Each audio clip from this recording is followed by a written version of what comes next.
Good afternoon. I'm Dr. Brian Shapiro, a science writer at ATCC. Thank you for joining us for the latest installments in the ATCC Excellence in Research webinar series. It's entitled, Does Differentiation Matter?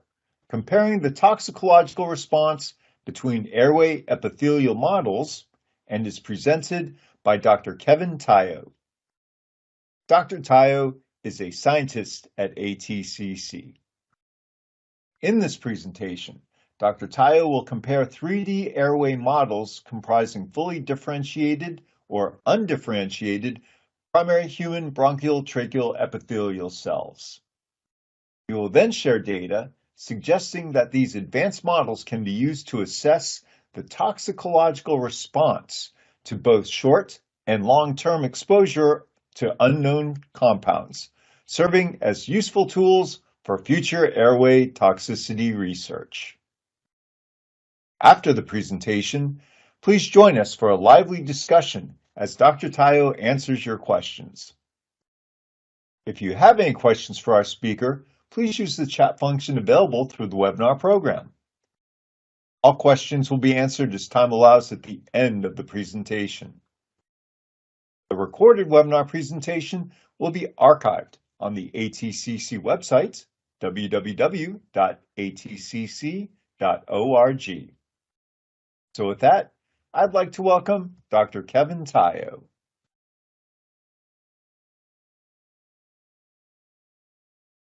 Thank you, Brian, and good day, everyone, and thank you all for joining us today.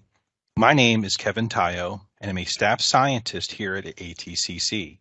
And today, I'd like to talk about our work in comparing the toxicological response between traditional in vitro models and 3D airway models comprised of fully differentiated bronchial epithelial cells.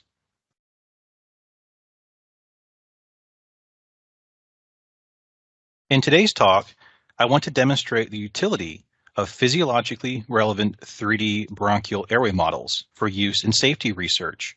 First, I'll review pertinent background information on airway models, as well as provide a rationale for the choice of compounds used in the study. Next, I'll review our experimental setup, where we'll compare freshly seeded undifferentiated primary human bronchial epithelial cells to airway models comprised of their fully differentiated counterparts, as well as provide an overview on how to fabricate these airway models. Afterwards, I want to share our findings of our model's response to both short-term and long-term exposure to our selected compounds. But before we talk about airway models, I'd like to say a couple of words about ATCC. Founded in 1925, ATCC is a nonprofit organization headquartered in Manassas, Virginia, with an R&D and service center in Gaithersburg, Maryland. We are an innovative company that possesses the world's largest biological materials and information resource for cell culture. We serve as a global supplier of authenticated cell lines, including cells used to fabricate 3D airway models. When we talk about airway models, we're referring to recreating a portion of the human respiratory tract. The respiratory tract itself is comprised of different regions: the upper respiratory tract, which includes the nasal cavity and pharynx, the lower respiratory tract, containing the bronchial tracheal tract and small airways, and finally the distal tract, which refers to the alveoli. Each of these regions consists of specialized cells, each having specific functions in facilitating air exchange. For our purposes today, we'll be talking exclusively on models mimicking the bronchial tracheal tract using primary bronchial epithelial cells. Specifically, we want to compare the toxicological response of undifferentiated primary cells to fully differentiated models that contain basal, goblet, and sided cells. I do want to mention that whatever region of the human respiratory tract your research focuses on, ATCC provides a wide array of primary cells to choose from. We have a variety of cell lots available from different donors. Moreover, we also provide diseased airway cells as well, such as asthma, COPD, fibrosis, and cystic fibrosis. In addition, ATCC offers H-TERT immortalized cells derived from either the bronchial tracheal tract or small airways. We take pride in our ability to offer you a wide array of cells to support your research. So why care about airway models? Well, ignoring a major event that has been ongoing in the last few years, according to the World Health Organization, respiratory infections represent the most common form of infections worldwide, and as expected, is a significant focus in disease research. Moreover, inhalation toxicity is the most common form of toxicity exposure, causing an estimated 7 million early deaths worldwide each year. In the realm of pharmaceutical product development, inhalation serves as a viable route of therapeutic administration, not only because it bypasses the first-pass metabolism, but also it serves as a more acceptable route of administration for patients relative to intravenous or intradermal delivery. Thus, utilizing relevant models able to recapitulate the human respiratory tract for these diverse scientific fields is of critical importance to global health.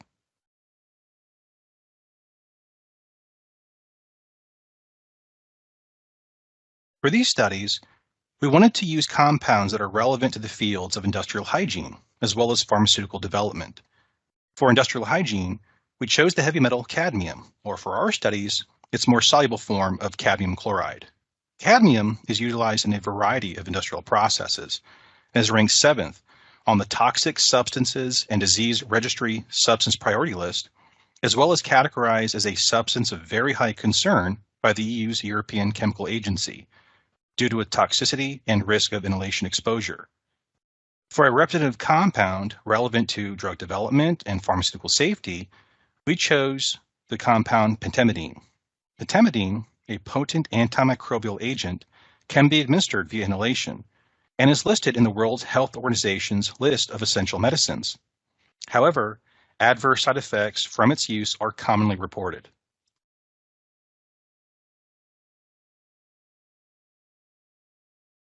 With our 2 candidate compounds selected, we began preparation of our studies. Here, this slide provides an overview of our studies, providing details of the setup of our assays. Again, we wanted to compare the response of undifferentiated and differentiated bronchial airway models to both short-term, 24 hours, and long-term, 1 and 2 weeks, exposure to either cadmium chloride or pentamidine. For these studies, 2 different primary cell lots were used. For undifferentiated primary cells, we used freshly seeded cells grown in 96-well plates for 24 hours. Afterwards, cell media was replaced with 200 microliters of their respective compound solution. For 3D airway models, we cultured primary bronchial epithelial cells under air-liquid interface for 4 weeks in collagen-coated 24-well plate inserts using stem cell technology's differentiation media. In the next slide, I'll review the specifics on using the fabrication method. Both types of models were assessed via viability and inflammation using both apical and basal media extracts. During viability measurements, samples were lysed to assess total ATP values, requiring a separate set of samples for use in generating histological microscopy images.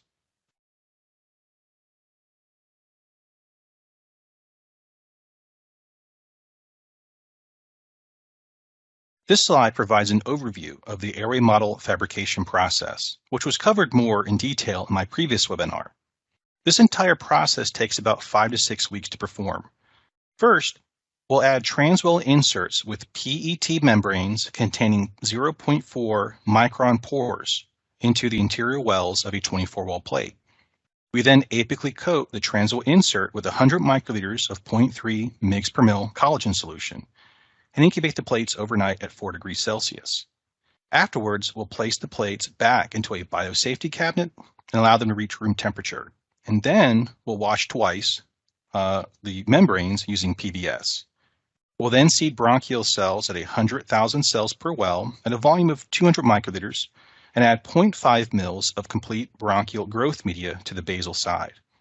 We'll also add 2 mils of PBS into the empty outer wells to serve as a buffer against evaporation as well as the edge effect. We'll then incubate the cells for about 48 to 72 hours to ensure complete cell confluency on the apical membrane of these transwell inserts.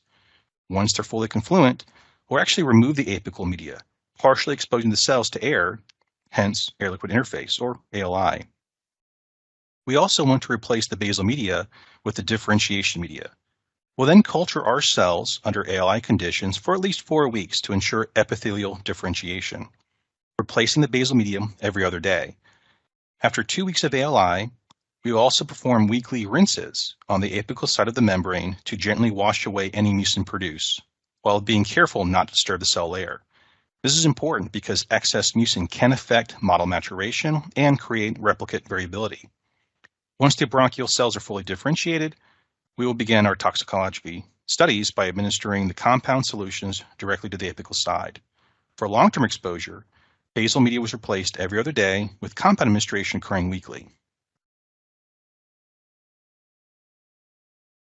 First, let's discuss the short-term cadmium chloride data. But before I discuss the actual toxicology data, I wanted to demonstrate the morphological changes one would observe during the ALI culturing period. On this slide, we show representative microscopy images of primary bronchial epithelial cells under A0, B1, C2, and D 3 weeks of air-liquid interface culturing. As we can see, as the ALI period progresses, we observe the cells undergo physical changes as they begin to differentiate into their ciliated and goblet cells. After 4 weeks of ALI, you should have a mature Airway model ready for testing. Once the Airway models are fully differentiated, we can begin our toxicology studies. Here, we show representative microscopy images of primary bronchial epithelial cells apically treated with either PBS, shown in A, low or intermediate concentrations of cadmium chloride, shown in B and C respectively. Although there appear to be no differences between models treated with PBS or the low concentration of cadmium chloride, intermediate administration results in a disrupted model, showing the presence of these floating dead cells.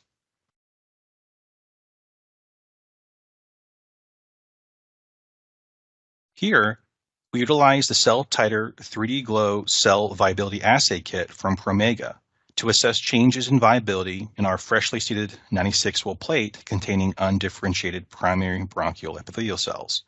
This assay generates a luminescence signal proportional to the amount of ATP.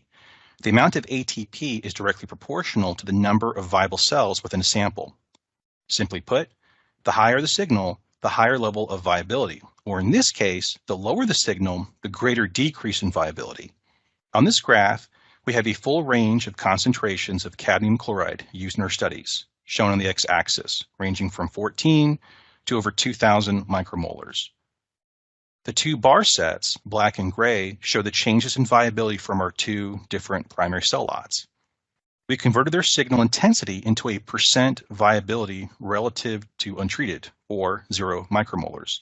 As we can see, both untreated control lots show 100% viability.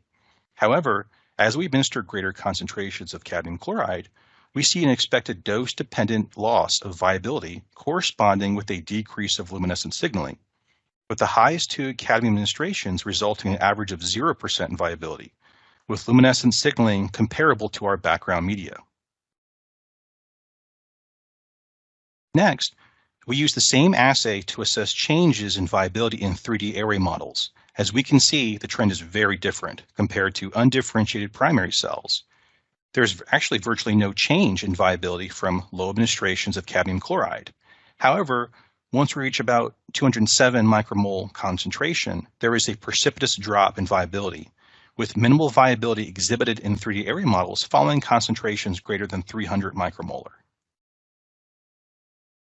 Taking the data from the last two slides, we created an IC50 curve with a logarithmic x-axis to directly compare the changes in viability between the differentiated and undifferentiated cells. Again, we see a very clear difference in trends between the two types of models.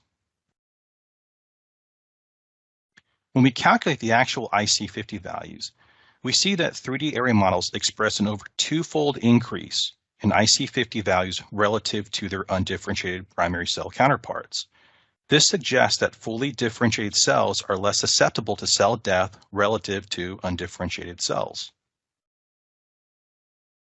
As I mentioned earlier, we also subjected a separate set of Airway models to the same exposure conditions, but conducted histological assessments instead of viability measurements. Here, we show some representative Alcian blue stained histological images of 3D airway models treated with either A, 0, B, low, C, intermediate, or D, the highest cadmium chloride concentrations for a 24-hour period. As we can see, increased cadmium administration results in increased disruption of the airway model, with the highest administration resulting in complete removal of cells from the membrane support. These images coincide with our viability measurements.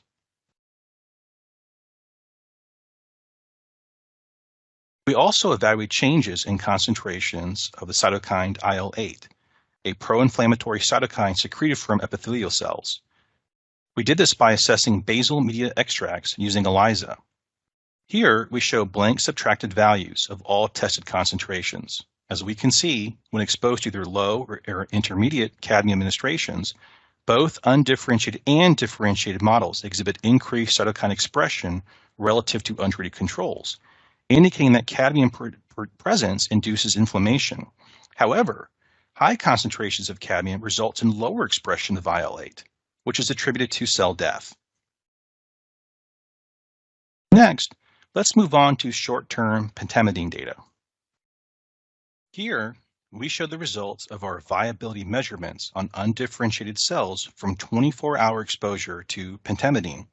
To ensure a full cell death, we extended the pentamidine range of concentrations to over 4,000 micromolars. Again, we set the luminescent signal intensity of untreated controls as 100% viability. As you can see, we show a dose-dependent loss of viability corresponding with a decrease in luminescent signaling, with increased administration of pentamidine, albeit with a less smooth trend relative to our cadmium chloride results.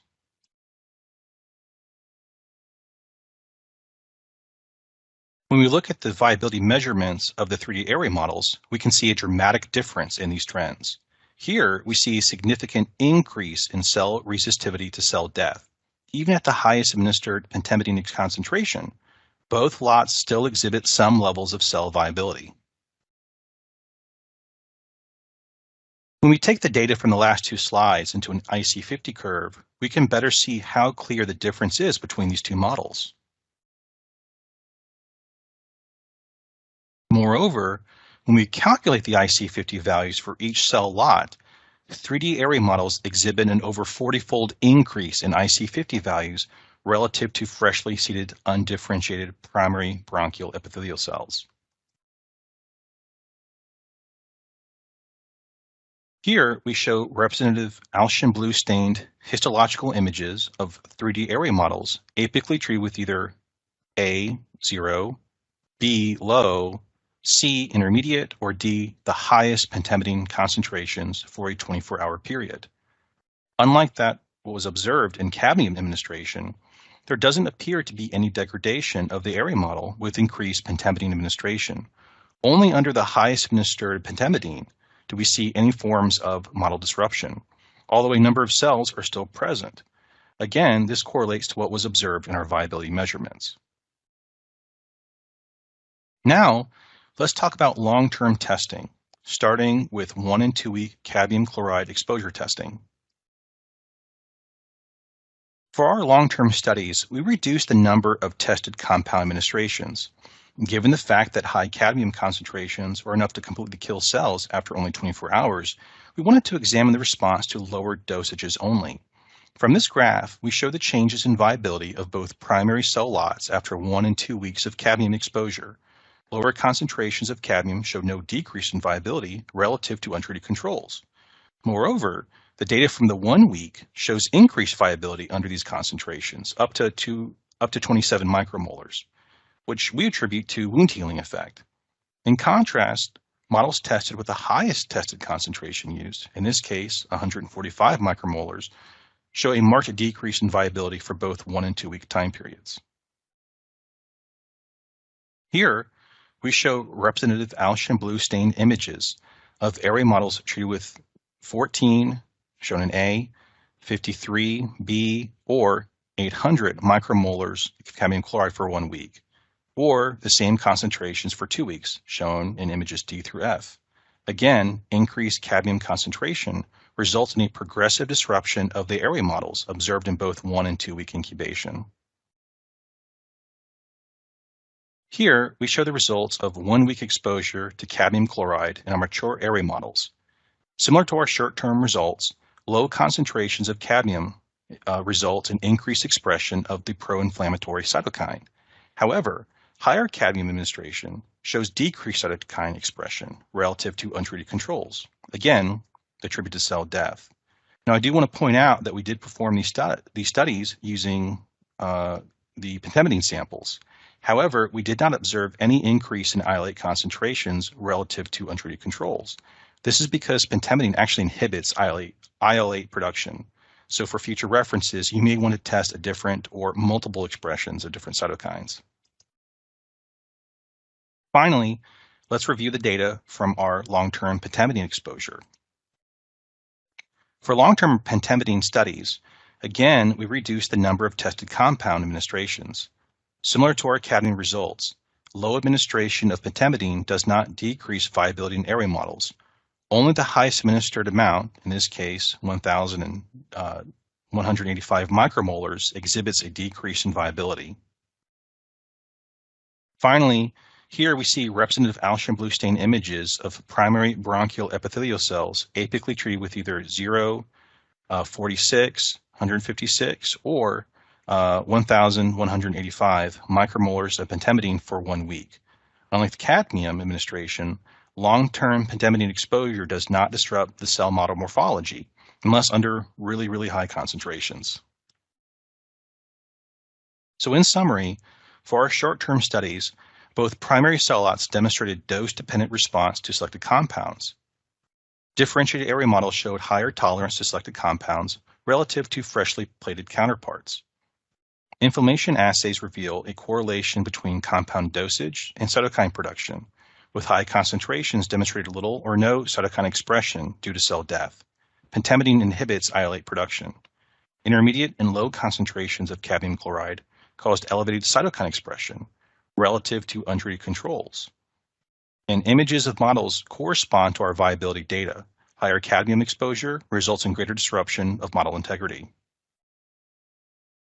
For our long-term studies, it was shown that long-term cadmium exposure results in higher cell death compared to samples administered with pentamidine. Inflammation data was also similar to our short-term testing, with increased cytokine expression in samples administered with low concentrations, relative to untreated controls. Again, pentamidine suppresses IL-8 expression in samples. Histology images of models correspond to our viability data. Higher cadmium exposure results in greater disruption of model integrity. And pentamidine samples demonstrated long-term resistance against model disruption.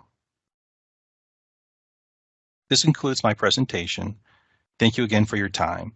I sincerely hope that this presentation was useful to you and your research. Again, we are here to support your research endeavors. If anyone in the audience has any questions, please feel free to ask. Brian or I will do our best to answer them. Oh, thank you, Kevin, for the excellent presentation. In just a few moments, we will begin our Q&A session. Please remember to use the chat function through the webinar program to submit your questions. And it looks like we've had a whole bunch of questions come in already. The first question is, will the presentation be available on the website? And yes, it will. It will be probably up there by Thursday. You'll be able to view the video of the webinar and also download the slides. Now, for this next question, I'm of course going to be sending to Kevin. Kevin, why did you choose stem cell technologies differentiation media for these studies? Yeah, that's a great question. Well, the reason is just to kind of provide a review first. We had conducted a series of earlier studies evaluating airway model fabrication techniques, and in these studies, we actually looked into using several different commercial medias that were all designed to promote airway model differentiation. We had chose stem cell technologies pneumocult ALI for these toxicology studies just simply because we were most familiar to us. I would suspect that based upon our previous research, other commercial medias would also give you similar results. Okay, good.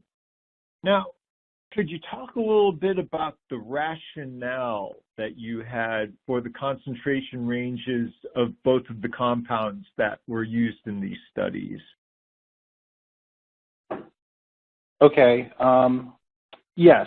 So I think the basic idea here is that we wanted to ensure that the range of concentration selected for both, the compounds that we chose would result in, let's say, complete cell death at the highest concentration while exhibiting maybe no changes in viability, maybe a little bit of inflammation at the lowest tested concentration. And in addition, we wanted to also see an observable trend in viability, as we increase the concentration. So in our initial studies, we had found that a simple 1 to 2 dilution would cause too much of a precipitous drop in viability, which is why we're using 1 to 1.5 dilutions as much for gradual. And so you kind of see that those values that they're using, they're not like a simple 100, 200, 400, et cetera. These are, quite different from that. Another thing, too, is that we actually had to end up using 16 different concentrations to make sure we were able to reach that range. I guess another thing, too, I want to mention is that, for cadmium chloride, we were able to, dissolve the solution and get, very high concentration to ensure cell death. But for pentamidine, we were at the very edge of how much pentamidine you can solubilize inside of like a media or sort of the media that we're using. And so we're actually facing kind of the upper limit to how much can be solubilized, which meant that we were unable to fully kill off all the cells in our Airway model testing, as you can see. Okay, no, that makes sense. That makes sense. Now to sort of switch over to the cell density that you use, could you maybe talk a bit about why you chose 100,000 for the cell seeding? Yeah, that's a great question. So if you look at literature, people will typically use ranges of 50 to 100,000 cells. And the idea is that if you actually use a lower amount, I guess the idea it would actually require more time for these cells to reach confluency. You're just really kind of wasting your time. But there was a study that was conducted where they tested things out where, hey, how does the seeding density affect things? And they found that if you use something like 200,000 cells, right, at a seeding density, right, the cells are going to be overconfluent.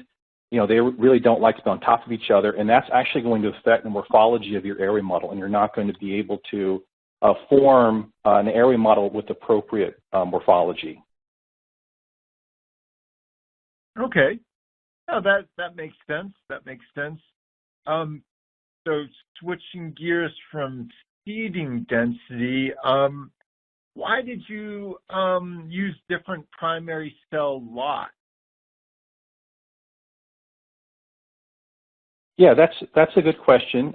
So when we use primary cells, we have to acknowledge that there is going to be lot-to-lot variations. This is because each lot is going to come from a specific donor, and each donor, as you can imagine, is going to have their own unique physiology, right? Age, gender, ethnicity. And so in this study, we looked at 2 separate lots to see, hey, what is some type of lot-to-lot variation that you can expect to see in your experiments? And so even though we expect to see the overall trends to be the same, right, as you increase your compound exposure, the more cell death you're going to see. But those absolute values, by what percent, that's going to vary, right, depending upon the lot that you use. Oh, no, that sounds good. That makes sense. Now, how many replicants did you use in the study? And then as kind of a follow-up, how can you check to see if your Airway model replicates are consistent? Okay, so for each sample in these studies, we did 3 replicates. This is also including the samples that were used for our histology. As for to assess the consistency of replicates, so for undifferentiated cells, we really didn't check to see beyond, just checking them through a microscope. These were all seeded. We had a stock seeding solution that we seeded them on 96-fold plates. So unless, there was some mix-up on, aliquoting cells into a single plate or multiple plates, we just checked to make sure that there was the confluency of the individual wells were, looked okay. Now, that's for undifferentiated models. For airway models, that does require a little bit more, vigorous testing. And so during the differentiation process, again, these are going to be incubating under ALI conditions for about 4 weeks. Right before testing and during the ALI incubation period, we would evaluate their tier values. We wanted to, this is a way to kind of check their tight junctions. It's a non-invasive method. And it's a really good way to see, the consistency between the different replicates. And the idea is, though, those tier values, we want them to be pretty close to each other, for not just between the replicates, but also between all tested airway models. And so, again, right before we're doing, sort of our toxicology studies, we ensured we assessed their tier values to ensure that we're getting consistency in our airway models, not just between the replicates, but also between every airway model. Good. I like it. Now, this next couple questions are around the IC50 value. So were the values that you saw for the IC50s what you expected? And then how do they compare to established values, like in the literature or whatnot? Yeah, okay, that's a great question. During the course of our toxicology studies, we certainly were interested in seeing, what has literature provided and regarding data regarding our compounds. And so, to the best of our knowledge, we don't have anything for pentamidine for bronchial airway models. There's no, we couldn't find, after literature search, we couldn't find any information based upon. Of course, there is going to be toxicology data of it, of course, but the closest thing that we could find would be something like exposure of mice to the compound. Now, the good news is that for cadmium, there was a previous study that looked, when it was testing cadmium on airway models. And I think for that study, they didn't give an actual IC50 value, but they actually provided a range, where they estimated the range to be, I think it was like 100 to 300 micromolars, which is in agreement to our study. So we were pretty confident based upon, the data that we saw from that work, that, yeah, we're on track of what we're expecting to see. And again, this was for short-term testing. Okay, good. Now, this next question that came in, depending on how you answer the first part, we may need some clarification from the asker on the second part. I wasn't really clear on this, but the first part is, was the culture medium of the undifferentiated and differentiated cells during the toxicant exposure the same? So that's an easy question to answer. And then the second part is, if not, what's being attributed to the differentiation status may be accounted for by differentiations in chemical composition and likely intracellular defense capacity of the culture. Maybe if we could get some clarity about that second part of the question. But, simply put, though, Kevin, did you use the stain media for the undifferentiated and differentiated cells during the exposure part of the experiment? Okay. Yeah, so first, let me kind of just review real quick the airway model maturation process, right? So we seed these cells on these translucent inserts, and they're incubated in complete growth media until they reach full confluency. Once they're fully confluent on that translucent insert, we'll remove the apical media and replace the basal media with the differentiation media, okay?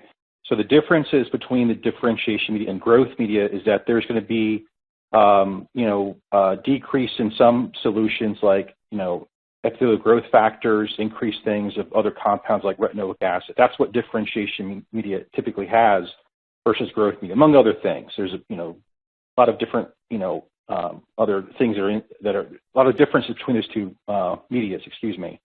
So in the study, when we were introducing our toxic compounds, the differentiated Airway models are in differentiation media. Now, in contrast, the undifferentiated cells, they are going to be in just growth media. Now, again, we acknowledge there is going to be some differences in media, but that shouldn't really affect it shouldn't play a major impact on how they respond to our toxic compounds. And the second point of the question, you talked about how do we check the differentiation status. So we made sure that these were differentiated because you can see through a microscope that the morphology of the models will change over time through the ALI process. Moreover, when we conduct histology studies or imagery, we can see the presence of ciliated and goblet cells. Now, if we were to do the same thing to undifferentiated cells, which is not shown on here, but if we, in this presentation, if we did do that, you would just see a monolayer of cells that don't have the presence of goblet cells. So you wouldn't see those blue stains, nor would you see those little hair-like structures on the top of the of those models. So that right there is indication that, again, that's how these undifferentiated cells will look. Okay. No, that's a great answer, Kevin. And if there's any follow-up to that, I would certainly invite the or clarification. I certainly invite the asker to send that on in, and we'll try and address that. So, okay, this next question that came in, Kevin, what other cytokines would you expect to test? Yeah, that's a great question. So there have been plenty of other cytokines that have been tested in literature. I think very common ones would include things like IL-1 beta, IL-6, TNF alpha, as well as that GM CSF. Again, those are very common cytokines that you see in a lot of other cell targets. But I do want to mention that for Airway models, you can also probably check for mucin production, and you can actually check the changes in mucin production to also assess for inflammation. That's something that's specific to the Airway model versus everything else, I guess. Mm-hmm. Okay, good. Now, Kevin, you're a toxicologist by training and profession. What other methods would you use to assess viability? Are there any others in the toolbox? I'm sorry, can you repeat that last bit, Brian? I was just expounding on that. What methods are there, basically, sure, that you can use to assess viability? Sure. So I would recommend, there's a variety of different other kits that you can use. That you can use like homegrown assays, or we would actually prefer you use commercial kits because that would, decrease any issues of variability. Common kits would be testing things like NTT or MTS, and those can be used on live cells. Essentially, it's I guess people can know more about that in their own time, I guess. But so that particular test again can be used on live cells. It doesn't damage cells. Another test I could think of would be something like an LDH assay. And that would actually be used on cell extracts, or not cell extracts, media extracts. So again, both of these things they can preserve the viability of your model, so you can use them in tandem. Okay. Now, I want to mention that both of these tests I've mentioned are like endpoint assays typically. There are kinetic and real-time tests. So we've actually worked on some of them, but we have some trouble getting those to work, and that's because the ones that we're familiar with, the ones that we saw that were available, they're typically designed for like a 96-well plate, right? Or 10,000 cells per well thing. And so, when we try to translate that into a 24 plate with the cell inserts, there sometimes tends to be some problems with that. So I think that your best bet would be use those endpoint assays I've mentioned. Again, they're non-destructive, and so you can use them in tandem. Now, for these studies, we're showing the usage of the 3D glow cell titer assay.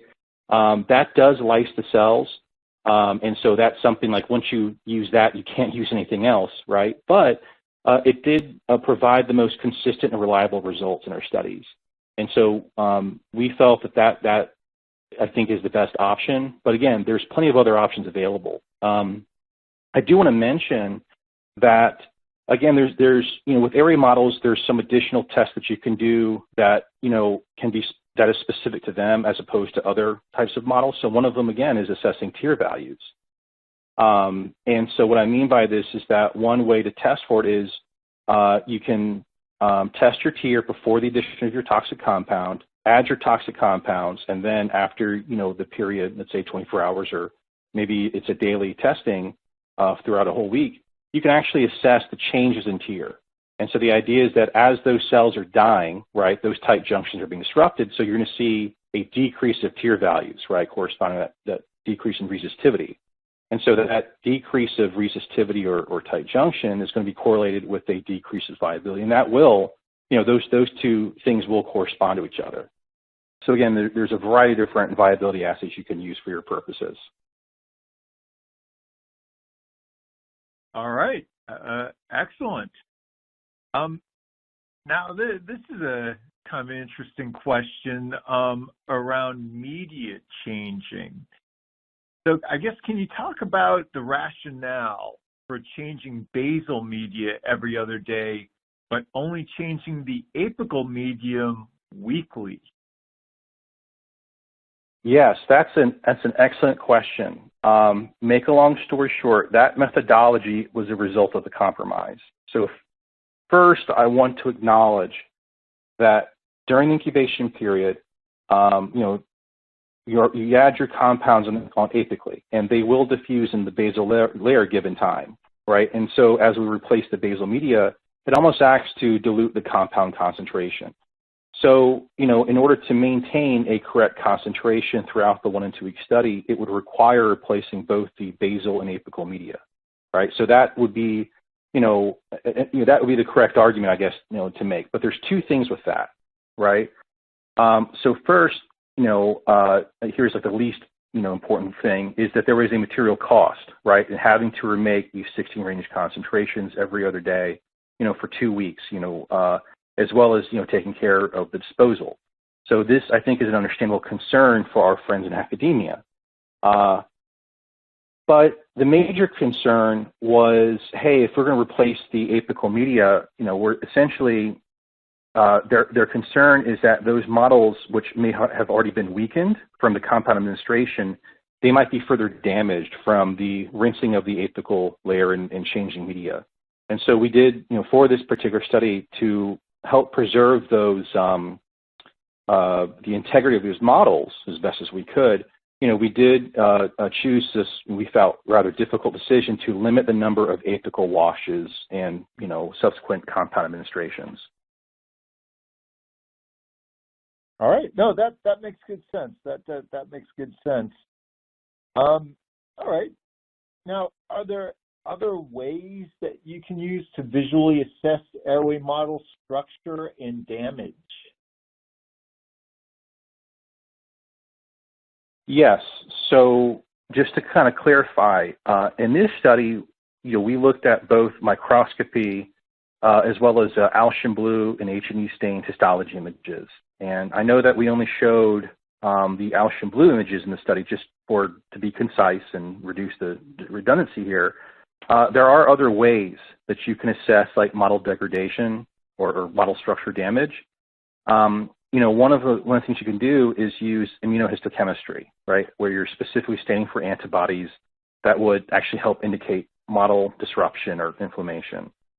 So a couple examples, right? So there was this one study that looked into the degradation of airway models, specifically their tight junctions from cadmium exposure, which, okay, that's relevant there.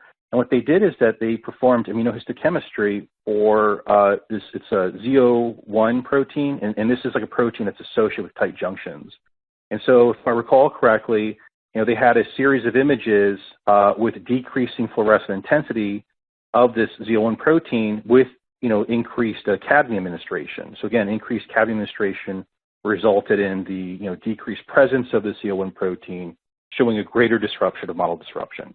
Okay, so that could be something that could be used to, again, to visualize, cell death or model disruption. To assess things like inflammation, a very common thing to do is to assess changes in mucin.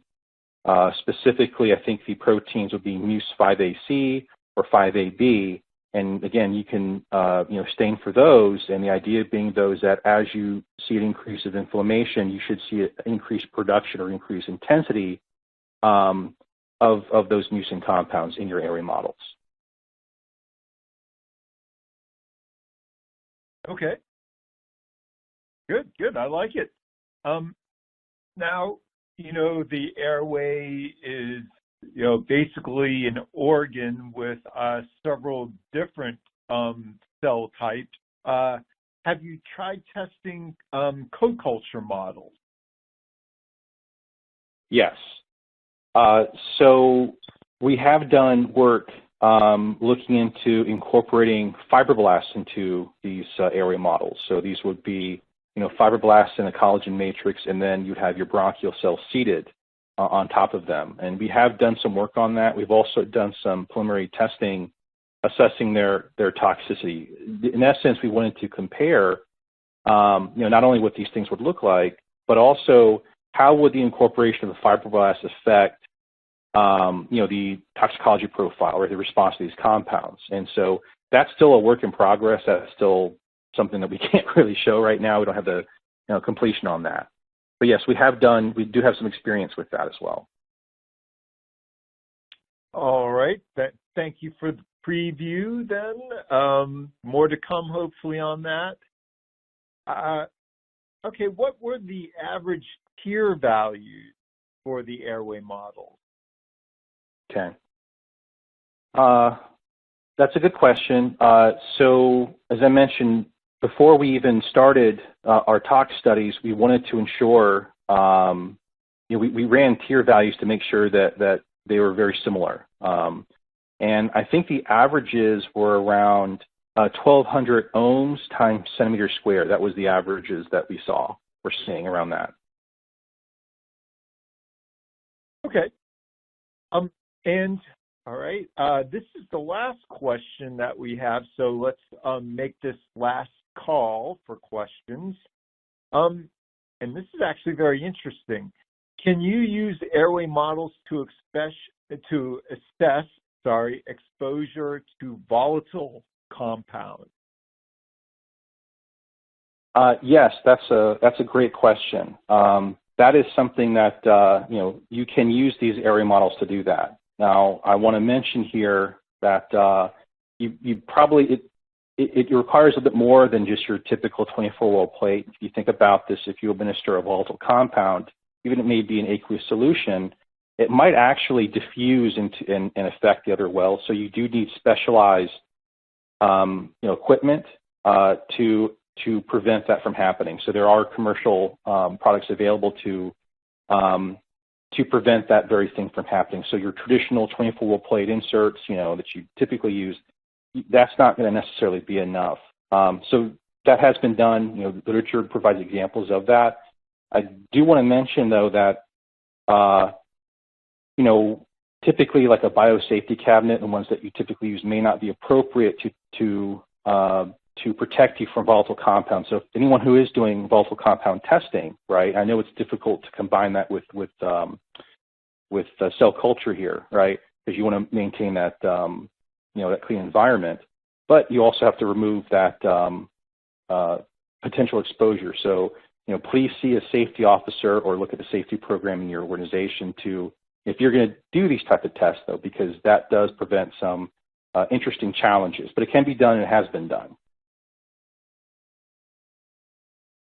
All right, excellent. Well, Kevin, thank you for the excellent presentation, and thank you everyone for attending this webinar. Just a couple of words before we leave you. If you're going to the 43rd annual meeting of the American College of Toxicology, or ACT, please be sure and stop by our booth, number 112, or visit our scientific posters.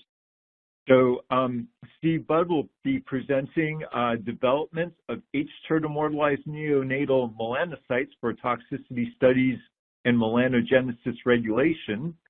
And then, Kevin, you're going to be presenting this poster evaluating short and long-term toxicity responsive models comprised of fully differentiated primary bronchial tracheal epithelial cells to either cadmium chloride or pentamidine.